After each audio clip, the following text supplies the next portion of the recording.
Hola, bienvenidos a Escucha Podcast. Yo soy Álvaro López y entrevisto a todos los seres humanos que han tenido el valor de escucharse y que con su historia pueden inspirarte a maximizar el potencial que hay dentro de ti.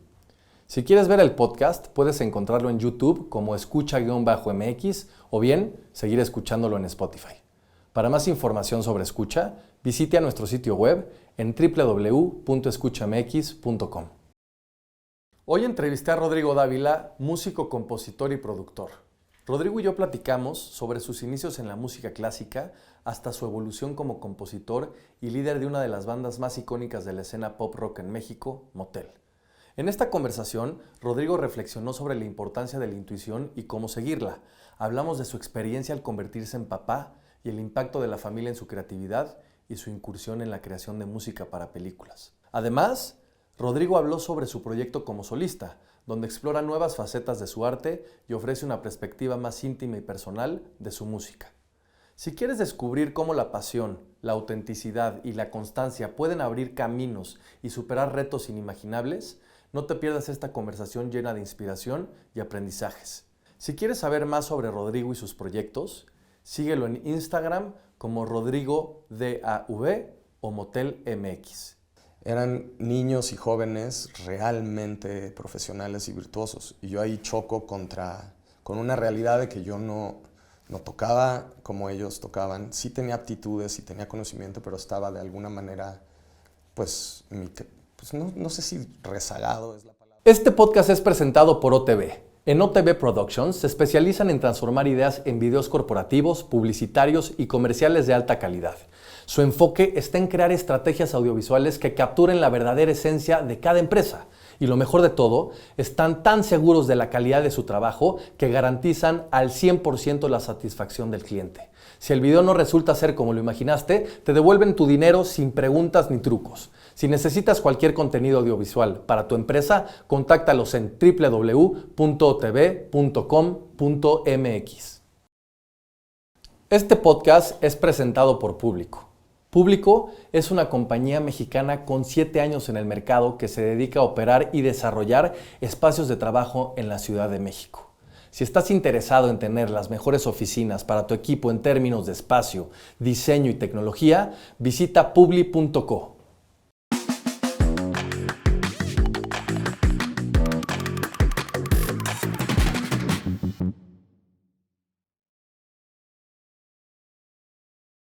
Mi querido Ro, bienvenido a Escucha Podcast.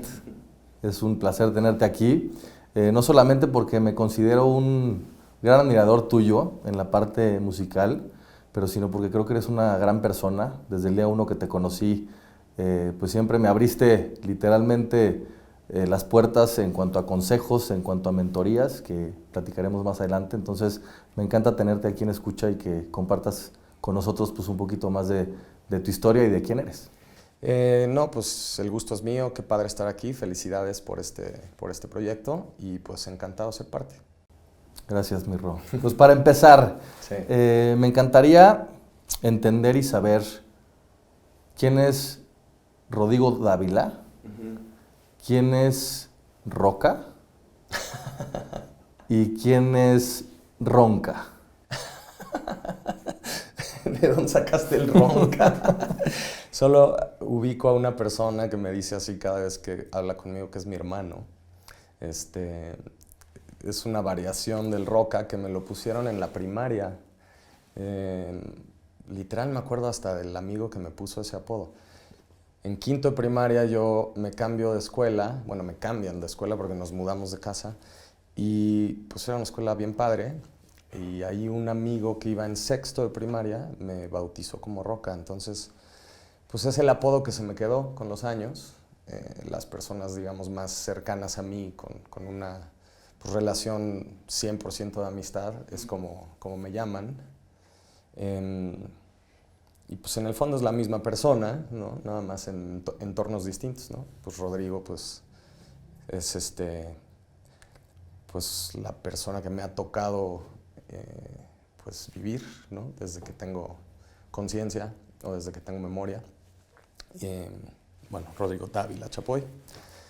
Y pues se pone ya muy filosófico realmente poder decir quién es Rodrigo Dávila, ¿no? pues supongo que el cúmulo de experiencias que tengo hasta la edad que tengo hoy o hasta el día de hoy, muchas facetas, como cualquier ser humano, ¿no? Increíble. Esta parte de experiencias y que dices, Ro, efectivamente, pues somos justamente este cúmulo, ¿no? Que se va viendo desenvuelto en las decisiones que tomamos y en lo que hacemos. Pero también dentro de estas experiencias pues hay momentos o hallazgos donde empezamos a tomar decisiones que empiezan a marcar nuestro camino. Y entendiendo un poco tu historia con la música, me encantaría irnos hacia atrás y empezarlo de manera cronológica para entender qué significó en ti esta batería que te regaló tu papá a los 2 años de edad, más o menos. Sí.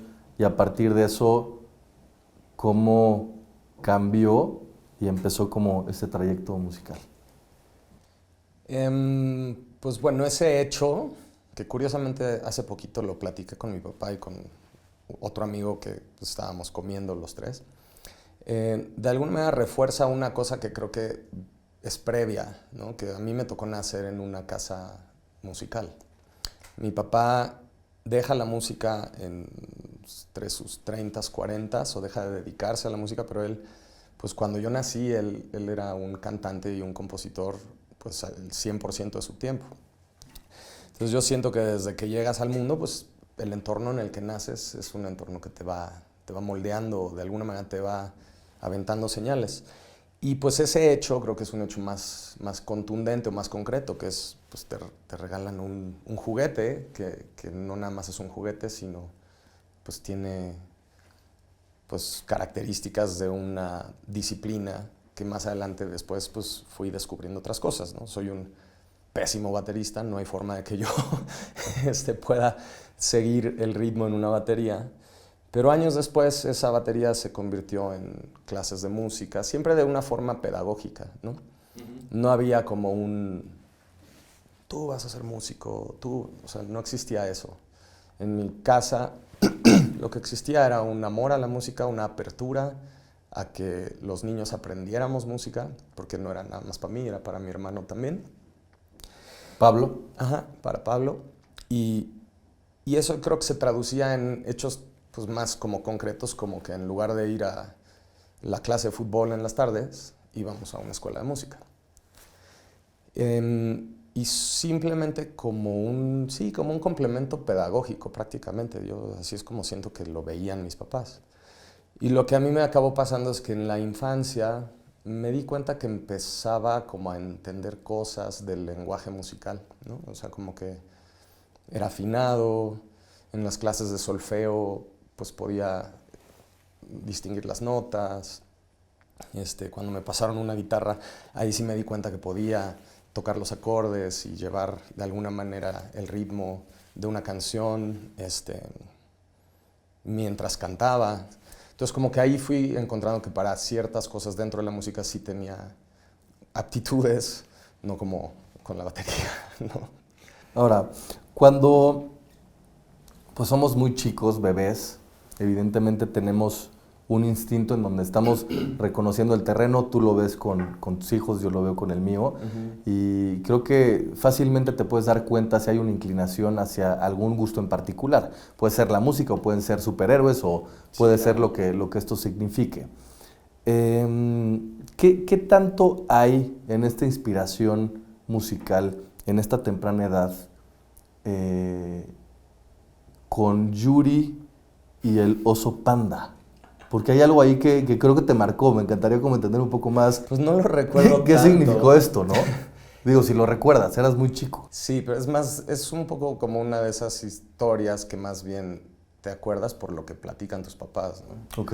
Pero mi mamá tenía una amistad pues, con Yuri, la tiene a la fecha, y entonces sí, en teoría existió como una interacción. Cuando ella saca la canción del oso panda, creo que fuimos a un evento porque llegaba el oso panda al zoológico de Chapultepec. Yo la verdad no lo recuerdo, creo que sí estaba muy, muy chiquito. ¿Tenías 3 años a lo mejor? Puede ser que sí. Sí, pues no, mis memorias no llegan tan lejos. Pero, por ejemplo, sí hay unas fotos de Yuri en un cumpleaños mío, obviamente, pues, sí, porque era amiga de mis papás. Pero, pues sí, existe esa historia. Habría que preguntársela mejor a mi mamá, seguro la recuerda mejor. Bien, sí, era justamente para entender si a lo mejor por ahí empezaba a ver como el marco del camino, pero por lo que dices entonces es cuando empiezas ya a tomar clases, ¿no? De manera Sí. recreativa. Claro, o sea, mi conexión con la música no tiene que ver con la idea de ser un cantante, porque curiosamente yo creo que a mi papá yo lo recuerdo cantando toda la vida, pero no lo recuerdo en un escenario. Recuerdo irlo a ver como a algún foro de televisión y me acuerdo sentir la emoción de verlo cantar, pero no me tocó la etapa donde pues, me pudo haber impactado verlo cantando ante su público, ¿no? Me tocó más como, quizá eran otras épocas también, no sé si los conciertos eran tan comunes y vastos como lo son hoy, porque en esa época mucho era el concurso en la televisión, la OTI, él cantó, si recuerdo correctamente, fue concursante de la OTI en 2 ocasiones, y yo recuerdo mucho la última, me acuerdo de verlo en el escenario de la OTI y obviamente sentir mucha emoción. Pero realmente mi conexión con la música fue después, fue al empezarla a practicar yo, ¿no? Y tener la guitarra en mis manos. Y en esa escuela me acuerdo mucho de una clase que era clase de folclore, bueno, ensamble de folclore. Entonces los niños pues, literal nos daban instrumentos mexicanos. ¿Qué edad tenías, Ro? Perdón. Pues 6, 7 años. Sí, yo me imagino que empezamos, yo creo que como a los 6 y quizá como hasta los 10. Yo creo que fue un poco esa etapa.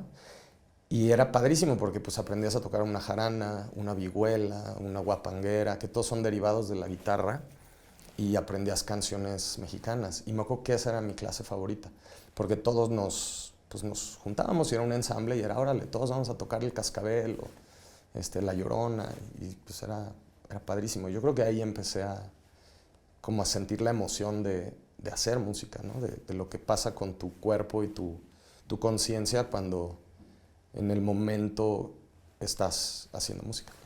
¿Cómo sabes qué instrumento escoger?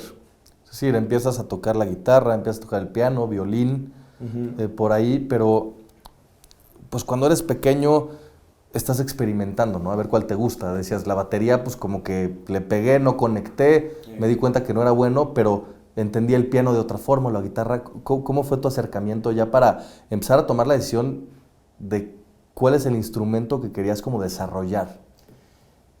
Tiene que ver, yo creo que con la habilidad o la facilidad con la que te das cuenta que cuentas a la hora que empiezas a practicar un instrumento, ¿no? Porque el violín también, te digo que esa escuela era increíble porque todo era muy como poner un plano de juego y de interacción con los instrumentos para los niños. Y entonces, pues, cuando eres niño, pues no hay mucho miedo, ¿no? Si te sale bien. Entonces tú nada más agarras el instrumento y lo intentas. Entonces me acuerdo que, pues sí, tuve alguna vez un violín entre mis manos, pero tampoco como que fue algo que me volviera loco, sino que pues fue unas clases y logré sacar 2, 3 melodías y tal, pero cuando llego al piano, en el piano me doy cuenta que el piano sí es muy didáctico porque al final ves la nota y la tocas y suena. Parecido a la guitarra, pero en la guitarra es más complicado. Tu primera, como el día que empiezas a tocar guitarra, no es tan fácil decir, esa nota es do, esta nota es la. O sea, es un rollo más de pisadas y de trastes y de acordes. El piano sí es, bueno, ahí está la escala, ¿no? Do, re, mi. Entonces, ¿qué pasa cuando tocas 3 notas juntas? ¿Cómo suena? Cuando tocas 2, ¿cómo suena? Entonces, el piano yo creo que empezó a ser como el instrumento con el que yo entro a la música, pero creo que hasta que tengo una guitarra en mis manos un poquito más grande, me doy cuenta que ahí es hacia donde me está llevando pues el camino. ¿Cuándo? ¿Cuándo es el momento en el que decides ya explorar de manera pues más seria y profesional para empezar a dedicarte a la música? Creo que son 2. O sea, el primerito lo tengo como detectado en 6º de primaria, porque hice mi primera banda con mi primo. Él tocaba la batería y sí tocaba muy bien. Ahora ya no toca tanto, él hace música electrónica, pero él también el llamado que le dio a la música en esa etapa, pues lo marcó hasta la fecha, ¿no? Entonces hicimos nuestra primera banda porque literal creo que por ahí descubrimos al Tri, ¿no? Con el disco de La Cárcel de Santa Marta en vivo y como que era, wow, ¿qué es esto? ¿No? Y empezamos a hacer una banda, él y yo, solo éramos guitarra y batería, pero tocamos en la graduación de sexto de primaria, montamos unas canciones y ahí yo empecé a atreverme a escribir canciones. Entonces tuvimos esa banda como de sexto de primaria a tercero de secundaria, cuarto de prepa, por ahí. Y siento que ese fue el primer momento donde pues me di cuenta que me gustaba. ¿Te acuerdas de tu primera composición o la primera vez que te sentaste a escribir? Porque una cosa es tocar un instrumento, que es increíble, pero otra cosa es poner tus sentimientos en papel, sí, y luego replicarlos con una melodía y bueno, creo que hay muchas aristas de esta parte, pero ¿recuerdas el momento en que dijiste necesito escribir o de dónde vino esta necesidad? Pues vino de que nos gustó tocar juntos, a Diego y a mí, y que de pronto era, pues no queremos solo cantar covers, ¿no? Empezamos a montar canciones de bandas que nos gustaban y luego un día fue, pues ¿por qué no intento yo? A ver, si ya me aprendí esta canción de tal banda, ¿por qué no intento yo hacer algo mío? Y sí me acuerdo, fueron muchas canciones, muy pues de niño, pues, tendría 12 años, 11 años, 13 años cuando estaba haciendo esas canciones. Pero como que sí empiezo a darme cuenta en ese periodo pues de que había cosas que estaban chidas y que no, pues digo, yo no era quien para decir si estaban bien o mal, solamente me daba cuenta que podía hacerlo, ¿no? Entonces, creo que sí, en el fondo, al no ser nunca un músico virtuoso, como que mi camino, creo que en el fondo siempre fue hacia la composición. Entonces, ese momento creo que fue el primero. Y el segundo, no como de cuando me doy cuenta, el segundo fue cuando tuve chance de estudiar los últimos 2 años de la prepa en una escuela en Estados Unidos. Un poco por impulso ahí sí mi papá como que tuvo una inquietud de decirme, oye, ¿por qué no buscamos otra cosa? Y cuando llegué a esa escuela, era una escuela de un nivel altísimo. Una escuela de artes, ¿correcto? De artes, exacto. Estudiabas la prepa en la mañana y luego todo el día, el resto del día, cada quien se dedicaba a su disciplina, pero eran niños y jóvenes realmente profesionales y virtuosos. Y yo ahí choco con una realidad de que yo no tocaba como ellos tocaban. Sí tenía aptitudes, sí tenía conocimiento, pero estaba de alguna manera, pues no sé si rezagado es la palabra, porque más bien yo no había tenido tampoco exposición a una formación tan exigente como la de ellos, porque eran músicos clásicos. Y tenías 16 años. ¿También? Tenía 16 años, pero tú ya veías a chavitos de 16 años tocar el concierto 2 y 3 de Rachmaninoff en el piano. O sea, era una cosa brutal lo que veías en esa escuela. Había una orquesta. Cuando hablas de virtuoso es en la parte técnica del dominio del instrumento. Exacto. Entonces yo llego ahí como, pues yo no toco así. Entonces, ¿yo qué soy? Soy guitarrista, pero soy compositor, pero pues hago canciones medio rockeras, poperas. Y eso realmente no hay una clase o no hay un programa en esta escuela de eso, ¿no?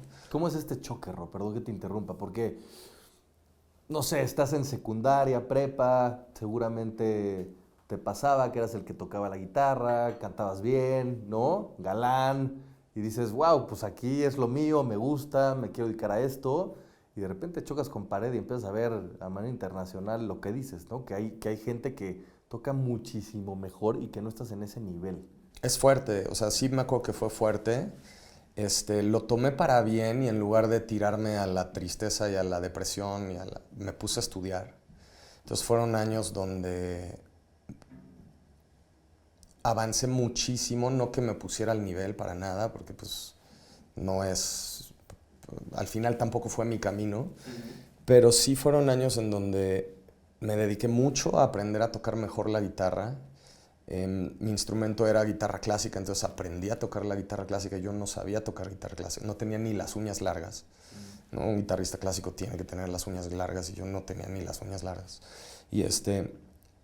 Pero me acuerdo que fue increíble porque lo que logré en esos 2 años pues fue muy, muy chingón. O sea, darte cuenta que el esfuerzo, que el estudio, la práctica, la dedicación da resultados, fue algo bien, bien padre de tener eso en la vida, ¿no? O sea, fue como, sí, me aventaron de alguna manera al ruedo, pero pues me costó trabajo el primer año, pero el segundo estuve, digamos, a la altura o a lo que se esperaba de ese proceso. ¿Qué cambió de empezar en la música clásica y entender cómo hacer un ensamble y pues sí, tocar diferentes instrumentos, poder componer alguna pieza, ¿no? Compusiste piezas sinfónicas, a brincar al pop, a brincar al rock, a brincar al jazz? Pues te vas haciendo adulto. Y lo mismo que me pasó en ese momento de que veía a estos prodigios que iban años luz, ¿no? En comparación a mi camino, me pasó tantito después. Regresé después de esa etapa y estudié toda la primera parte de la carrera en la misma escuela donde había estudiado en la infancia, porque tenía esos 2 programas para niños y después un programa de licenciatura también muy profesional. Y ahí me empiezo a dar cuenta que el camino al que una carrera como guitarrista clásico y como compositor clásico tampoco era mi llamado, ¿no? Tampoco era como lo que me hacía pues sentir más ilusión o más conectado, ¿no? con mi futuro. Entonces el primer año en esa escuela fue muy bueno y el segundo ya no tanto. Y me empiezo a dar cuenta que ya no estoy tan a gusto ahí porque me empiezo a ver o a proyectar que el futuro que estoy construyendo ahí no necesariamente es el que busco. Y empiezo a escribir canciones otra vez. Ahí yo no escribía canciones. Ahí yo estaba intentando escribir una pieza para piano, una pieza para guitarra y violonchelo. Estaba en otra búsqueda, ¿no? Estaba tratando de montar en la guitarra un repertorio que me pudiera ayudar a entrar a una universidad para hacer una maestría. Juilliard, alguna de estas. Alguna. Hubo un pequeñito acercamiento con el Conservatorio de San Francisco porque varios amigos míos, en ese momento también hicimos un equipo como de guitarristas y compositores en esa escuela, nos hicimos compadres todos y estudiábamos juntos y todos preparamos un poco como una audición. Y a la hora de audicionar yo dije, yo no voy, mi camino va a ser otro. Y ahí como que me di cuenta y me alejé que ese no era el paso que yo iba a dar. Y me encanta que mis amigos sí, pues todos tuvieron vidas en ese mundo y me encanta ver dónde están ahora, ¿no? Pero yo ahí me doy cuenta que no. Entonces ni siquiera, ya cuando te tenías que poner serio y era buscar o mandar el primer video o ver si podías ir a hacer la audición presencial a la universidad, ahí dije no. Y entonces entro en un momento como de, chale, ¿y ahora qué voy a hacer con mi vida? Y justamente yo estaba empezando a escribir canciones, pero no sabía qué hacer. Y me quedo ahorcado un semestre sin como que saber qué estudiar.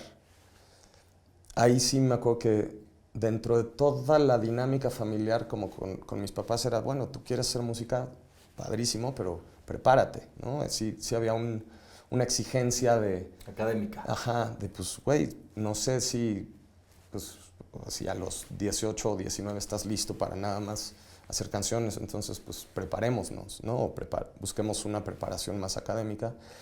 Y surge la oportunidad de ir a Berklee, pero me quedo ahorcado 6 meses entre el verano y Navidad. Y ahí mi papá siempre fue muy amigo de Memo Méndez Guiú, que es el papá de Billy. Y justo en esa época mi papá ya no cantaba, pero estaba trabajando en una disquera y estaban produciendo un disco con esa disquera, el papá de Billy. Y entonces pues me mandó como de becario. Productor de Timbiriche. Productor de Timbiriche, de Benny, de OV7. O sea, es uno de los compositores que de alguna manera pues influenciaron el pop nacional de los 80s a la fecha. Es un verdadero, pues un verdadero superestrella, este Memo. Y es un gran productor, gran compositor. Entonces me manda allá y curiosamente son 6 meses en donde Billy, porque coincide con que Billy no se halla, y entonces ahí vivían en Miami, en un departamento juntos, y Billy regresa a México a vivir en Guadalajara con sus primos. Entonces como que todo se acomoda para que yo pase, no me acuerdo si fueron 6 meses, pero habrán sido unos 4 meses, ¿no? Entre agosto, septiembre y el fin de año, en lo que podía ya ir a estudiar a Boston en enero. Y ahí es la primera vez que entro a un estudio, que empiezo medio pues a ver lo que es hacer música comercial, ¿no? Hacer música popular. Y me encanta. Literal pues mi chamba era el café, las fotocopias, prender el equipo, ¿no? Agarrar el coche, ir por el artista a su hotel para traerlo a que grabe sus voces. Y preparar la sesión. Todavía no tenía acceso a la computadora. No, eran otros mundos. O sea, en esa época yo no sabía realmente usar bien una computadora. O sea, como que, porque esto es, pues, ¿qué? ¿2000? Sí, doblar cables. Sí. Ajá. Te enseñaron a doblar cables. Exacto. Y entonces me acuerdo que eso me encantó, y entonces empiezo a componer canciones con más decisión, y luego en enero llego a Berklee, y ahí estuvo increíble porque esos años de estudio como en la escuela de Estados Unidos y en el CIEM, que creo que nunca dije el nombre de esa escuela, que es donde estudié de niño y los primeros años de carrera, me doy cuenta que pagaron con creces, porque yo llego a Berklee y todo el tronco común me lo brinqué. Sí, ya tenías toda esta parte teórica. Todo, o sea, de que me daban exámenes y o sea, y de pronto es como que no, pues todo el tronco común de música, no, ya, chido, estás bien, ¿no? Y así de, órale. Y ahí estuvo padre porque como que me doy cuenta que yo no le sé a la tecnología, entonces me meto más bien a clases de eso, como de ingeniería de audio, una carrera bien padre que se llama Music Synthesis, que es como la generación de sonido a través de aparatos, ¿no? De osciladores, de filtros. He ahí tu amor a los sintes. Sí. Y tu colección. Y mi colección. Impresionante. Sí, justamente. Yo creo que ahí se empieza a forjar. Digo, ahí las clases eran más digitales y tal, pero sí. Sí, pero ahí escuchaste por primera vez un Moog, a lo mejor. Ajá, sí. Mira. Entonces, y Berklee también, no me quedo tanto tiempo ahí, pero el año que estuve ahí también fue determinante. También. Sé que decides no terminar. Sí. ¿Y regresar a México? Ajá, porque es también esos años en donde traes prisa ya, como que ya traes prisa de qué voy a hacer. Y entonces me topo con pared en el sentido que yo ya había decidido pues, que mi carrera era la música, y cuando llego ahí me dicen, no, pues como músico todo bien, puedes hacer tus materias de especialidad, pero para el degree de Berklee yo tenía que cursar un chorro de materias generales, de historia, de economía, y entonces como que de pronto dije, espérate, güey, o sea, no sé si mi apuesta es esa, ¿no?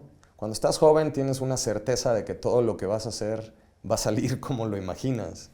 Es una cosa muy, muy bonita, ¿no? De la juventud. De la juventud o de la temprana adultez, ¿no? Y entonces yo no tenía ninguna duda. Pero ahí, perdón, o sea, no tenías ninguna duda de que querías hacer música. Y de que lo iba a lograr. Pero en tu cabeza ya estaba ser solista, estar en una banda, sacar tus rolas con un productor, o sea, porque ahí empieza la exploración también de identidad y hacia dónde quieres llevar tu carrera profesional. Mi carrera iba a ser solista porque no existía realmente nada más que yo haciendo mis canciones. Ya tenía muchas canciones escritas, ya más o menos. ¿Qué son muchas canciones escritas, Ro? Pues unas 30. Ok, ya había un repertorio para escoger. Sí. Yo creo que sí. Ponle tantitas menos, tantitas más, no pero 30 recuerdo. Me parece un número... Claro, no, ya grande. Importante. Y también, pues, la talacha, ¿no? Como de, güey, todos los días, intenta componer algo, ¿no? Entonces ahí, pues sí, hablo como con mis papás y les digo, pues, ¿saben qué? Creo que ya es hora de que más bien me ponga a picar piedra. O sea, porque hay unos años entre que empiezas a entender qué quieres y entre pues hay que echarle, ¿no? Y ponerte a hacerlo. Y entonces decido no terminar en Berklee. Y me acuerdo que varios cuates me decían, ¿pero estás pendejo o qué? O sea, yo, pues chance, pero... Pero no me llama. Pues sí, como que yo sí tenía ya esa certeza de que tenía que estar dedicando mi tiempo a poder sacar ese primer disco, ¿no? Llámalo como lo que pudiera haber llegado a ser. No sabía que iba a ser eso, ¿no? ¿Qué te daba la seguridad de que Rodrigo Dávila, independientemente como solista o como miembro de Motel, iba a ser Rodrigo Dávila con esas 30 canciones? Hay una chispa interior. Sí, es que es esa especie de como de escudo emocional, místico, mágico que tiene la persona joven. O sea, es una especie de mezcla entre confianza y ignorancia, ¿no? O ingenuidad, ¿no? Que nada más una persona de 20 años puede tener. O sea, es como este rollo de... Porque después con el paso de los años pues vienen los golpes y cambia, ¿no? Tu manera de entender tus ideas y tu visión, ¿no? Hoy, ¿qué tanto recurres a ese Rodrigo de 20 años? Lo busco, pero ya no es tan fácil llegar a él, ¿no? Sin duda, trato de acordarme que existe todavía un lugar ahí interno donde existe esa seguridad. Y nada más no es tan fácil llegar ahí. Pero en ese momento sí. Y pues justo, me aventé un poco a la aventura. Y pues sí, no me arrepiento para nada. Llegas a México, Llego. haces un research importante, Ajá. empiezas a tocar con Billy. Cuéntanos cómo empieza Yo estos inicios. con Billy conecto por primera vez en ese momento donde estoy en Miami, porque sí coincidimos un tiempo. Un tiempo yo duermo en el sofá del departamento de Memo y de Billy, y antes de que Billy se vaya a Guadalajara, y ahí nos empezamos como a volver a conocer, porque nos habíamos conocido de niños. Y me doy cuenta que él complementa mucho lo que yo hago, ¿no? Se rumora, perdón, voy a poner un paréntesis, Ajá. que le salvaste la vida a Billy. Eso dicen nuestros papás, yo tampoco lo recuerdo, pero sí. Creo que, no sé si estaban mis papás, porque los que cuentan más son los papás de Billy. Estábamos jugando en una alberca de niños y algo le falló en sus flotadores. Okay. O en la llantita. Algo pasó que se quedó atorado, o se le fueron los flotadores a las muñecas, o también he escuchado que medio se volteó la llantita y él estaba adentro del agua. Entonces yo fui el que empezó a gritar y entonces llegaron y lo... Ese es el verdadero inicio de... Pues yo siento que sí. Del hotel. O sea, porque en ese momento eran muy, muy cercanos nuestros papás, entonces éramos como primitos. Entonces siempre era alguien que existía en la vida, aunque vivían en Estados Unidos, ¿no? Entonces ahí en Miami me doy cuenta o nos damos cuenta que complementamos muy bien como las cosas que uno hace con las cosas que el otro hace. Él ya sabía grabar, él ya tenía experiencia poniendo micros y haciendo demos. Entonces empezamos a hacer mis canciones como demos. Un poco con él tenía esta idea de que su camino fuera el del productor y que quizá yo fuera uno de sus primeros artistas, ¿no? Okay. Y entonces, justo cuando vuelvo yo a vivir a México después de eso, él también coincide con que él y Memo también se deja el sueño americano y regresan a México. Y entonces empezamos como a frecuentarnos y a tocar y antes de que se vuelva como un proyecto en conjunto, seguimos trabajando de esa forma. Yo lo que hice en ese momento, que decías ahorita, research que hice, en esa época todavía comprábamos discos, entonces yo veía todos los discos, fui como a hacer una investigación de los discos que hay afuera, que medio me llamaban la atención, me gustaban, y empezaba a ver quién producía. Y empecé a anotar todos esos nombres y nombres de ARs, de disqueras. Entonces tenía una listota y empecé a buscarlos. La mayoría nunca pude dar con ellos. Tuve historias como de que sí, claro, cáele a tal disquera a tal hora, y pues me tuvieron 6 horas esperando y no me recibieron. O sea, sí hice todo ese proceso. hasta que uno sí me abrió la puerta de su casa y de su estudio y ese hecho cambió radicalmente la historia de mi vida. Hablas, Ro, en otras entrevistas justo de esta parte en donde no tuviste tan buenas experiencias con gente dentro de este proceso de búsqueda Uh-huh. y que cuando llegas con Mauro Vaqueiro, Uh-huh. él te da no solamente la escucha de poner tu canción por canción para entender qué es lo que habías hecho, Sí, sí, sí. tomando esas notas, ¿no? Sí, sí, sí. En donde luego te dio feedback y supongo que empezó ahí una relación laboral, pero ¿qué te hizo sentir bien a ti como persona? Claro, Y que a partir de ahí hubo una conexión especial y que luego sin duda. sabemos lo que sucede después, ¿no? Sí, o sea, justo Aureo Vaqueiro, que ese es el personaje que sí me abrió pues, las puertas y que sin duda él cambia radicalmente el camino, ¿no? de mi vida, fue el primero que yo de una manera muy inexperta le llevé un demo con muchas canciones. No sé si eran 9 o si eran 11 o si eran 12, o sea, pero luego vas aprendiendo que cuando tienes ese tipo de encuentros lo mejor es llevar 3. Y si ya funciona, pues sacas otras, ¿no? Y yo llegué así de saque, ¿no? Así, órale, toma. Sí. Y las escuchó todas. También eran otras épocas donde había menos distracciones, ¿no? O sea, como que el teléfono no era el monstruo que es ahora, ¿no? Entonces él como que puso canción por canción, escuchaba, anotaba, y cuando acaba todas, repite 2, las vuelve a oír. ¿Cuáles eran? ¿Existen hoy o...? Una de ellas es una canción del primer disco que se llama A Ti. Era la que en el mundo de ese momento para Aureo era la que debió de haber sido sencillo y tristemente nunca fue. Pero es una canción que a la fecha nos piden pues, varias personas en los conciertos. Pero esa fue la canción que le hizo clic a él. Y no me acuerdo exactamente cómo fue la interacción con él, pero ese día él me dijo, quiero trabajar contigo. Y eso ya fue, ¿no? Cambió radicalmente pues, toda la realidad, porque sí te están diciendo, bueno, de las 10 rolas que trajiste hay 1 o 2, pero te están diciendo, tráeme otras 10. Sí, confío en ti. Ajá, y entonces eso pues estuvo increíble.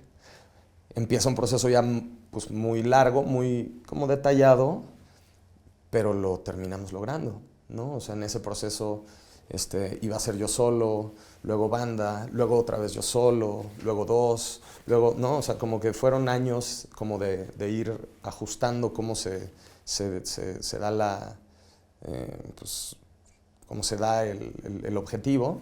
Una disquera, luego ya no, luego otra, luego tampoco, luego, pero pues termina siendo el proceso de fueron como unos 4 años. ¿Y aquí Billy ya estaba en esa ecuación o seguía como...? Entraba y venía, y iba y venía, porque fueron años también muy difíciles, o sea, porque tampoco es tan fácil decir, órale, esto va a suceder en cuanto tú no sabes si va a suceder o no. Entonces, claro, en ese proceso, pues, empiezas a también ver tu realidad, empiezo a hacer otros tipos de trabajos musicales, ¿no? Haciendo medio jingles y cosas como, pues, lo que todo músico de alguna manera empieza también a tener que explorar, porque es difícil enfrentarte a la realidad de generar un ingreso, ¿no? A partir de la música. Entonces te digo que esos años fueron donde primero pues quizá yo empecé y lo busqué y era yo solo, pero en el camino sí me acuerdo que Aureo me decía, es que la música no suena como a solista, suena como a algo más, ¿no? Entonces empieza como esta idea de, bueno, si no suena a solista, entonces ¿a qué suena? ¿Qué es? Es una banda, pero realmente no hay banda. Entonces de pronto, oye, pues Billy, a ver qué onda, tocamos juntos. Billy conocía a Rubén, Rubén conocía a Pepe, y entonces de pronto como que un momento nos juntamos, pero luego ya no, y entonces yo continúo. O sea, fueron años como de mucha incertidumbre, pero pues termina en que sale ese primer disco, ¿no? No, sale ese primer disco y sale esa primera rola, sí. Dime Ven, que marcó a una generación. Sí. Un trancazo impresionante, yo me acuerdo. Pero que ahí también tuviste que parar y escuchar. Ajá.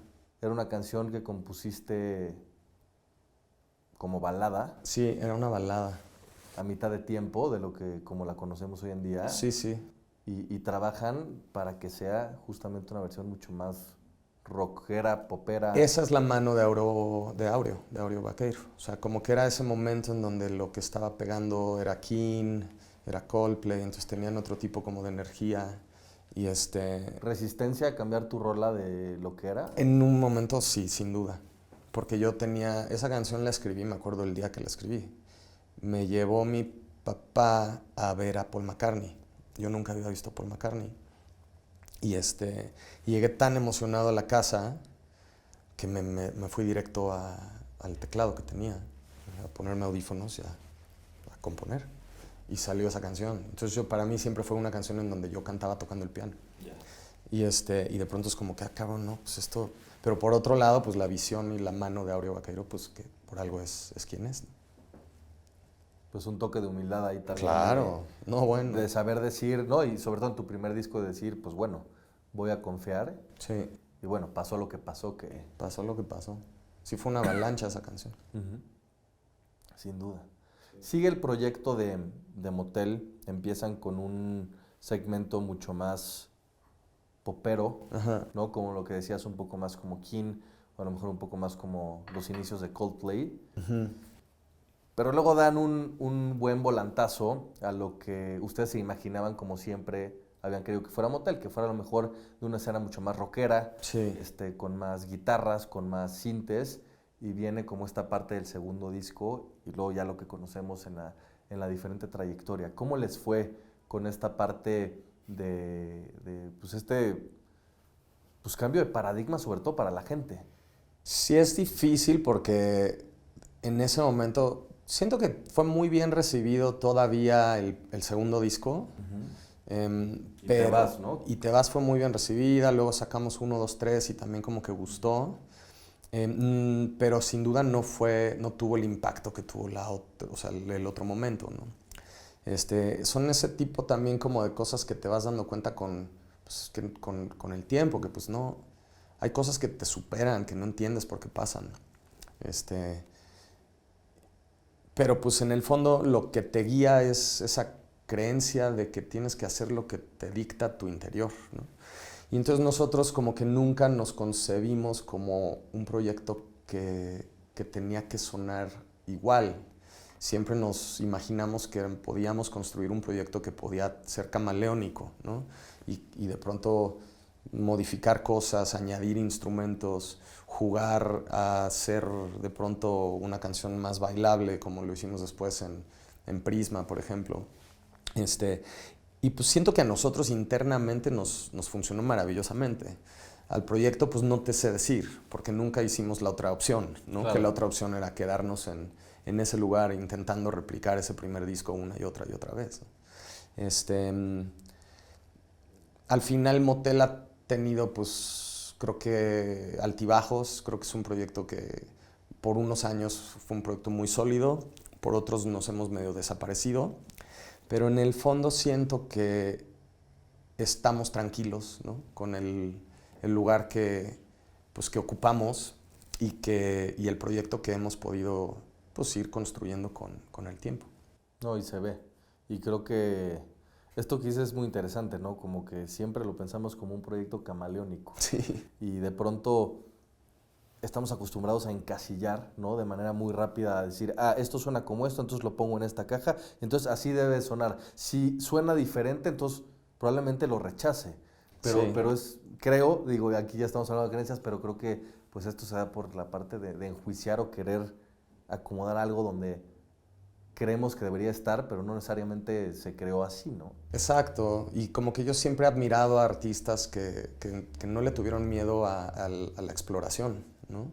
Que de pronto es como que, caray, ahora resulta que me saliste con una canción electrónica y antes eras acústico, o sea, como que siento un poco como esta idea del no estancamiento creativo, creyendo que eso puede mantener como la intensidad o la emoción por crear, ¿no? Que al final es lo más importante y lo que más debes de cuidar en un proyecto para que el proyecto pues, dure a través del tiempo, ¿no? O sea, que esas ganas de hacer una canción nueva no se apaguen. Hablando de creatividad, Ro, porque definitivamente tu espíritu musical pues no se acaba y creo que nunca se acabará, es tu pasión de vida y ahí es donde encuentras pues tu mayor tesoro independientemente de tu esposa y tus hijos, pero En términos de creatividad, ¿de dónde nace esta necesidad de crear tu proyecto de solista Dávila o DBLA, en donde llevas todo este conocimiento instrumental, Ajá, clásico, cinematográfico, me atrevería a decir, sí. a algo en donde le empiezas a poner letra y empiezas como a experimentar este mundo?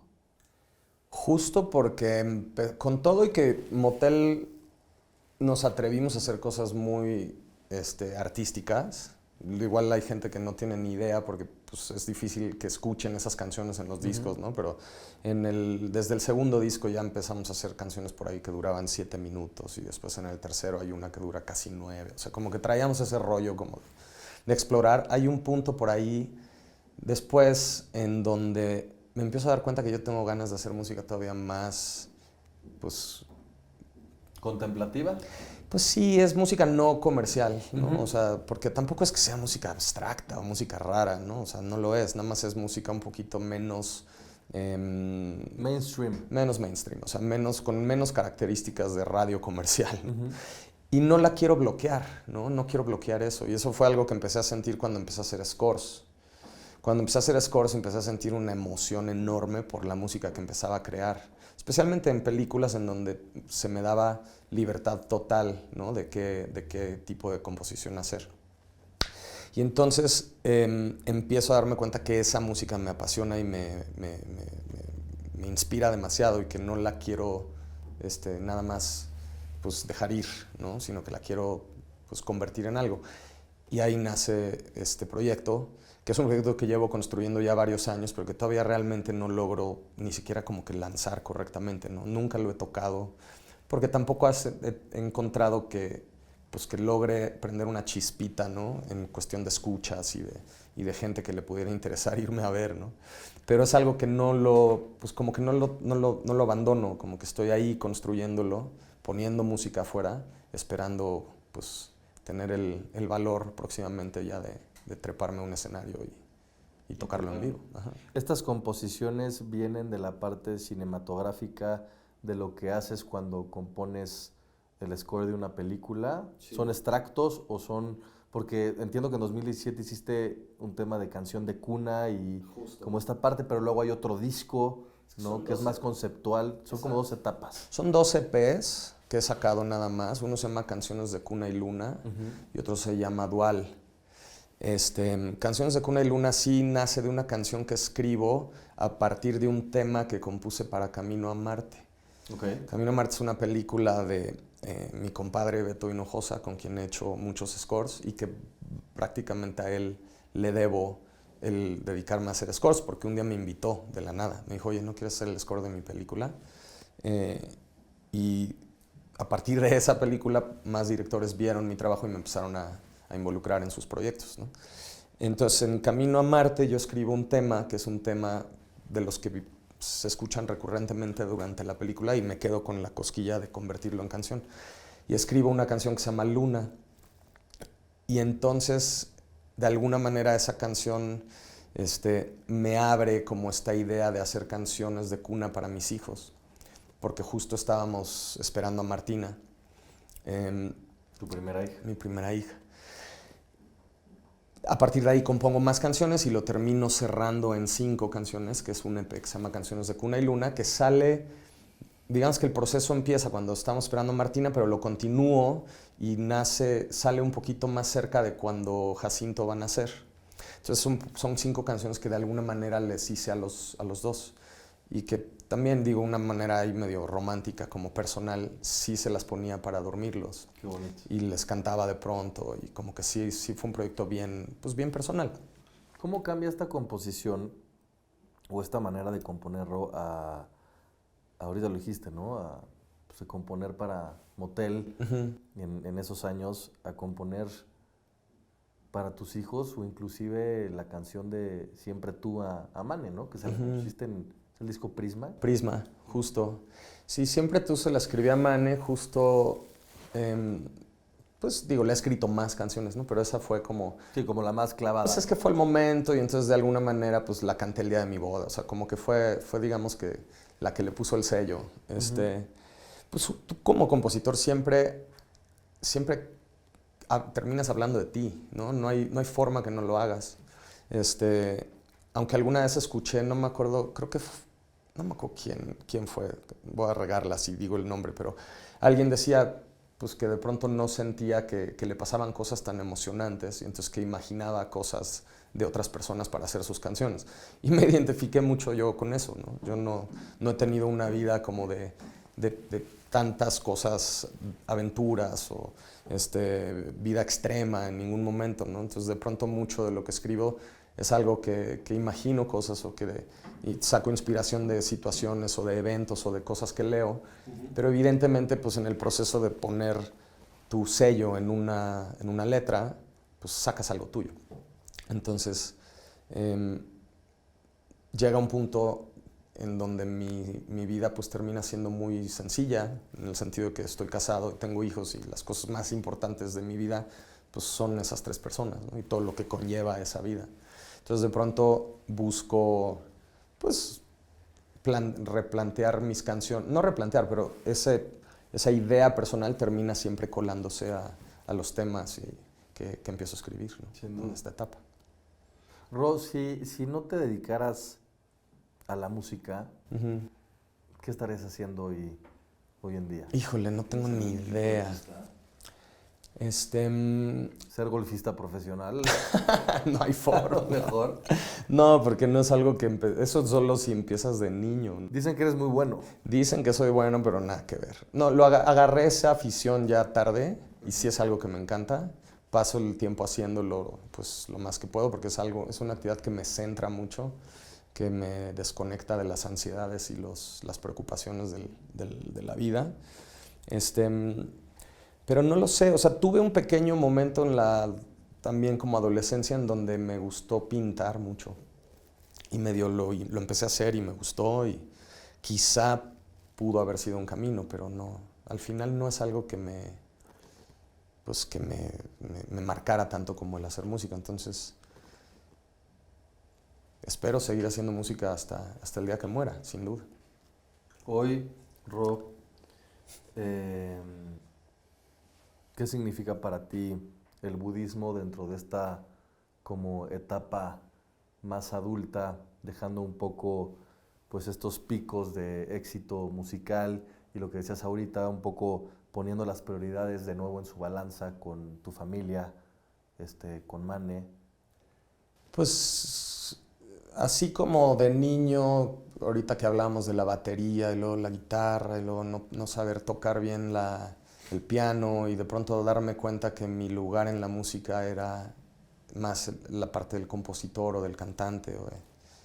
Siento que en la vida ahorita me he dado cuenta que mi camino no era la música nada más, ¿no?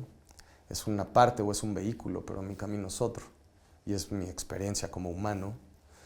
Que en mi caso tengo clarísimo que lo más importante para mí es mi familia, o sea, obviamente mis padres, mi hermano, pero la familia, el núcleo que estamos creando mi esposa y yo. Entonces, el budismo para mí ha sido, yo creo que el regalo más, después de mi vida o de la vida que me dio mi mamá, es el regalo más valioso que me dio mi mamá, porque ella es una budista de verdad, ella sí lo practica y lo estudia con rigor y con constancia.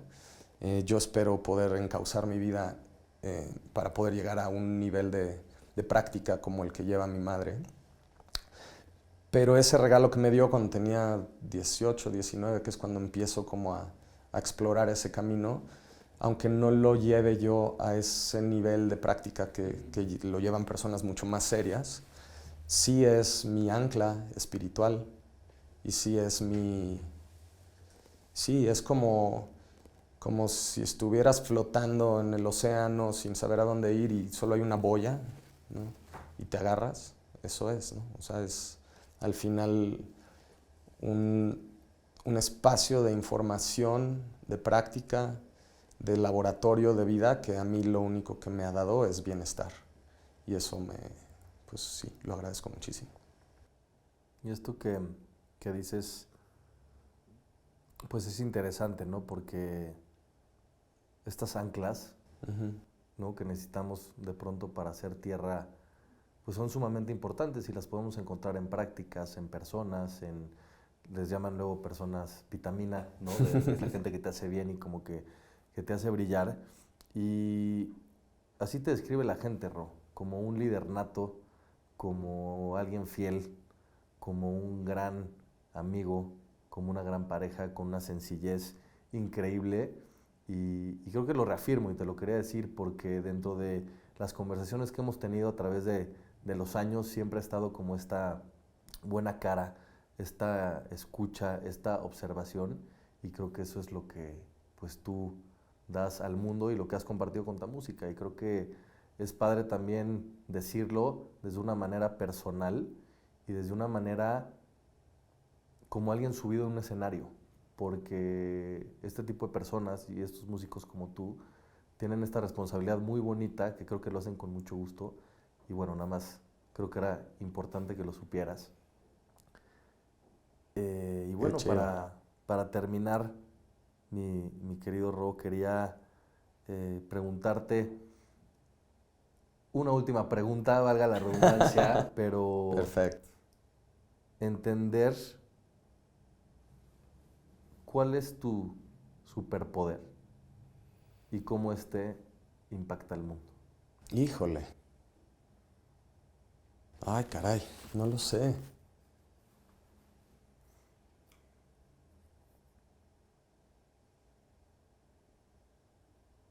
No sé si eso es un superpoder o no, y no es lo primero que me viene a la mente, pero alguna vez como que me llegó un pedacito de información que se me quedó, que es que en toda situación, obviamente siempre, pues de alguna manera no dejando que alguien vulnere tu seguridad o tus derechos o tal, pero en una situación siempre puedes optar por buscar una mejoría, por ayudar a la situación, antes de solamente tirar para tu lado. Y siento que es algo que en la vida me ha ayudado mucho, ¿no? O sea, en cada etapa compleja, cada cosa difícil, como que sentarte y optar por encontrar esa solución de la mejor forma. No sé si es un superpoder o no, pero fue lo único que me vino a la mente. No, pero lo consideras y creo que va en línea con lo que hemos platicado y con lo que te digo, ¿no? Con lo que la gente dice de ti, que es increíble enterarnos de personas a través de su experiencia de esa persona y luego conocer a la otra persona de fondo, pues creo que tiene muchísimo valor. Estoy feliz de haber platicado contigo, siempre es un placer. Igualmente. Soy un gran fan de Motel, como sabes, he seguido tu carrera increíble, pero sobre todo también soy fan de tu persona. Lo hablaba hoy en la mañana con mi esposa y le decía, oye, voy con Ro, no, mándamelo a saludar, qué increíble, es tipazo, ¿no? Y sí, la gente que le preguntas dicen que eres un gran ser humano y eso necesita el mundo. O sea que gracias, Ro, por estar aquí. A ti, gracias. Encantado de que nos sigamos viendo y vengas a este espacio cuando quieras. Seguro. Muchísimas felicidades, que sea pues una primera temporada de muchas y está padrísimo el espacio. Síguelo haciendo y acá andaremos. Gracias, Ro. ¿De qué? A ti.